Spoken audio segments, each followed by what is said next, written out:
Good evening my friends and audience, কেমন আছেন সবাই? আশা করি ভালো আছেন। আমি ডক্টর আশিস মজুমদার আজকের সান্ধ্যকালীন অধিবেশনে আপনাদের সকলকে স্বাগত জানাচ্ছি। তো আমাদের আজকের যে নির্ধারিত লেসন সেটি হবে একটি মেডিকেল সায়েন্সের উপরে সুন্দর একটি লেসন। তো আজকে আরেকটি চাইল্ড কেস আপনাদের মধ্যে উপস্থাপন করব, আশা করি ভালো লাগবে। তো এই কেসটি কয়েকদিন আগের, এক সপ্তাহ হবে। তো বাচ্চার বয়স মাত্র 3 বছর। ভালো করে মন দিয়ে শুনবেন। বাচ্চাটি যখন চেম্বারে বা ক্লিনিকে ঢুকলেন, মা কোলে নিয়ে সাথে আসলেন। তো আমি দেখতে পেলাম যে বাচ্চাটি ক্লিনিকের বাইরের থেকেই মানে কাঁদতে কাঁদতে একেবারে মায়ের সাথে চেম্বারে ঢুকলেন। চেম্বারে এসে ওনার সিটে বসলেন, সেখানেও কান্না করতেছে। তো আমি জিজ্ঞেস করলাম, অ্যাজ ইউজুয়াল ডক্টর হিসেবে জিজ্ঞেস করা হয় যে আপনার বাচ্চা কি হলে এই কান্নাটা থামে, কি করতে হয় নর্মালি? তখন এই কথা শোনার সাথে সাথে মা উঠে দাঁড়ালেন। এরপর ওকে একটু একটু দোলালেন, একটু মুখে আদর করলেন, এটা সেটা দেখালেন। কি কি করলেন? এটা সেটা একটু দেখাচ্ছেন, মুখের কাছে নিয়ে একটু আদর করলেন, তারপরে একটু মাথায় হাত বুলিয়ে দিলেন। এসব করলে বাচ্চাটি কিন্তু কান্না থেমে গেল। আবার যখন চুপ করে আবার যখন সিটে এসে বসছেন, আবার কান্না করতেছে। আবার ওকে নিয়ে উঠতে হচ্ছে, আবার একটু হাঁটতে হচ্ছে, একটু মুখের কাছে নিয়ে মুখ নিয়ে একটু আদর করতে হচ্ছে, একটু কথা বলতে হচ্ছে ওর সাথে, তখন আবার কান্না থেমে যাচ্ছে। তো এরকম দেখলাম 5 মিনিট ধরে এইভাবে মা তার বাচ্চাকে হ্যান্ডেল করছে, মানে এইভাবেই তাকে শান্ত করছে। আমি কিছু বললাম না, আমি শুধু অবজার্ভ করছি, দেখি কি হয়। তো এরকম আবার কিছুক্ষণ পরে ওই কোলে বসেই, এবার আর বসা লাগেনি সিটে, তার আগেই কোলে বসেই আবার কান্না শুরু করছে। আবার মা ওকে এটা সেটা দেখাচ্ছে, সুন্দর সুন্দর কথা বলছে, একটু মাথায় হাত বুলিয়ে আদর করে দিচ্ছে, আবার ঠিক হয়ে যাচ্ছে।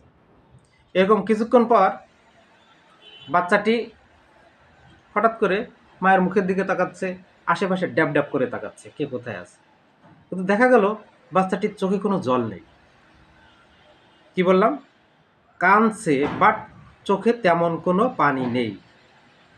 This is the most important thing.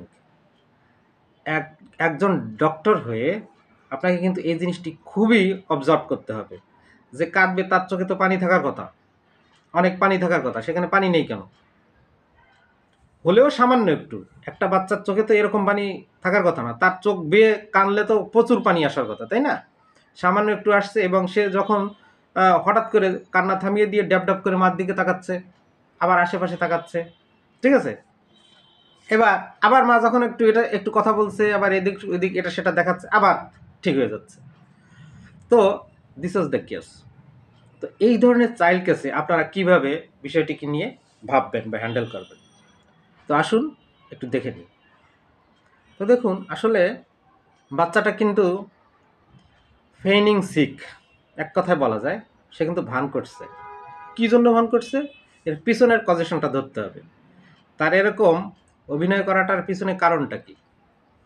তার এরকম অভিনয়ের পিছনে কারণটা হলো অ্যাটেনশন চাচ্ছে, মায়ের অ্যাটেনশন চাচ্ছে, ভালোবাসা চাচ্ছে, ঠিক আছে? এবং মাকে এইভাবে কান্নার অভিনয় করে মাকে ব্ল্যাকমেইল করছে। এই ফিলিংসটা আপনাকে বুঝতে হবে। অনেকে বলেন যে ছোট বাচ্চারা ইমোশন দেয় না, অবশ্যই দেয়, 2 দিনের বাচ্চা ইমোশন দেয়, কিন্তু আমাদের ব্যর্থতার কারণে সেই ইমোশনটা আমরা ধরতে পারি না। এই জন্য চাইল্ড কেস আমরা বেশিরভাগ ক্ষেত্রে ফেল করি। তো এই বাচ্চাটির ক্ষেত্রে আমরা কি ধরেছিলাম রুব্রিক? তাহলে ধরেছিলাম mind blackmail emotional says you don't love me, number 1। Number 2 কি? Mind affection absorb. তার মানে কি? অ্যাফেকশন অ্যাবজর্ব মানে কি? ওকে যতই ভালোবাসা দিবেন ও তত চাবে, যত ভালোবাসা দিবেন তত চাবে, ও চাওয়ার কোনো শেষ নেই। কেসটি কিসের ছিল অবশ্যই বুঝতে পেরেছেন। তারপরে বলি, এই দুটো রুব্রিক একসাথে যদি আপনি সার্চ দেন বা টান দেন, তাহলে রেপার্টরিতে দেখবেন মেডিসিন আসছে pulsatilla. This was the case of A pulsatilla. তো এই পালসেটিলা দেওয়ার পর এই বাচ্চাটি যে সমস্যা নিয়ে এসেছিল সে সুস্থ হয়ে গিয়েছিল। এর ছিল কাশি এবং সাথে জ্বর। তো কেসটি কেমন লাগলো অবশ্যই কমেন্ট করে জানাবেন। কোনো মন্তব্য থাকলে বা কোনো পরামর্শ থাকলে অবশ্যই দিবেন। আজকের মতো ক্লাস এখানে শেষ করছি। শুভ সন্ধ্যা।